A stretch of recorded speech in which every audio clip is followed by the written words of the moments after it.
it's so.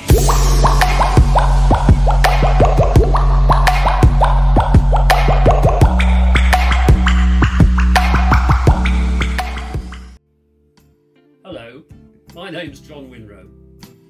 I would have thought the chances of me ever meeting a Filipino were millions to one against, but fortunately I was wrong. In the early 80s, I went through a horrendous divorce from my first wife of 20 years.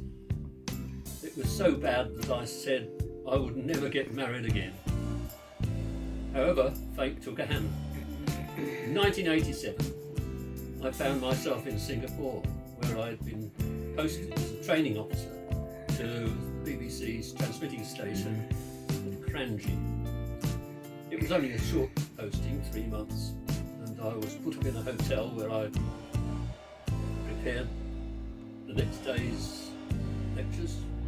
I didn't have a lot of time, and when I did have time at the weekend occasionally, I went around the town with another resident of the hotel. His name was Henry, who knew the place like the back of his hand. We went to the clubs and bars and so on, and had a particularly good time. And one day, and I shall remember it forever, was 31st of January. We'd been drinking a bit. It was getting rather late after 12 o'clock. We were on our way home, which actually happened to pass the Hyatt Hotel. And he said, "Let's go to the Hyatt Disco for a bit." So I said, "Oh no, I've got too much to do, too much work, I can't get to it." But he was so persistent. Eventually I said, "Okay, but not for long." So up to the Hyatt Disco we went, and very few people in there. It was about 1:45 and it closed at 1. And there were a couple of girls dancing together on the dance floor. Dancing wasn't my thing really, but he got up and started dancing with them and getting me over and so on. And eventually we sat them down together and started chatting. And it became fairly obvious that what was chatting to me was rather unhappy just as I was actually. So we had a sort of community of interests. And it transpired that she had lost her long-time partner very suddenly due to an illness, and he died. She was heartbroken. Of course, I really hadn't got over my divorce either. I was not caring sometimes if I lived or died, frankly. Anyway, we got on quite well with each other and arranged to meet again. And so we did. I hadn't got much time left in Singapore, but we met on several occasions and went out together. And eventually, time came for me to leave, and we said goodbye at the Garden Hotel where I was staying, and swapped addresses, and I didn't really think much would come of that. Off I went back to the UK. A few weeks later, a letter arrived from Carmelita, maybe, and she just said how nice it was and what a good time we had together, and so on. And I thought I had a rush of blood in the head, I think. I booked a room at the Hyatt Hotel and flew out to see her. And I didn't know anything about the Philippines. I read up a bit. It appeared to me rather a dangerous place. But when I got there, my freeform view turned out to be quite wrong. Probably was dangerous if I went to the wrong place, but they made me feel so welcome. I felt so happy there. Happier than I've been for a long time, actually. And we got on very well together. I met her family.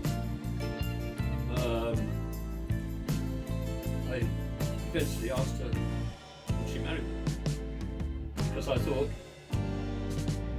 if she could feel about me like she obviously felt about the partner who had died, she was heartbroken about it. She said if she could feel like me, feel like that about me, I would be happy. So anyway, she said yes. So I said, well, come to the UK and see how you like it. So I returned to the UK, arranged for her to come, and when she arrived, we were still getting on great together. I thought absolutely marvellously. So I arranged for us to get married at the registry office, which we did, just with 2 witnesses. And I said to her, if you like, we'll have a proper wedding back in the Philippines. So we arranged that for later in the year, and her sister did all the arrangements for us, and I went out to the Philippines. And the wedding was a great success. We had a reception in a hotel. Quite a few people who didn't know. I had no one there at all. And then back to the UK. When we got back to the UK, there was a chance for me to get a more permanent job in Singapore. I didn't think I had much of a chance because of my age, and I was competing against much younger men with probably less degrees. But my wife was so supportive. She pushed me into going into an interview that I didn't think I had much chance of passing. But I did, and eventually we got the job in Singapore. Stayed for 5 years, the longest serving assistant business engineer at Cranchi there has ever been. And we had a marvellous time. And since then, we've had a marvellous life. We've come back here to England. She misses the Philippines, but she's prepared to put up with the things she doesn't like here to stay with me, which is absolutely wonderful. She's been, as I say, very supportive. I mean, it started off by me seeing her as beautiful, young and intelligent. But she's so much more than that. She's understanding, she's caring. And this facet of the Philippine female character, that they are caring people, probably derives a lot from the fact that most of them grow up in large families. But it's the thing that makes them good nurses, they're carers. And really, she cares about me, and I'm so grateful for her support always, and I shall love her forever. Carmelita, I've got you a present for Valentine's Day. Wait for it. You'll be very happy when you see it, I think.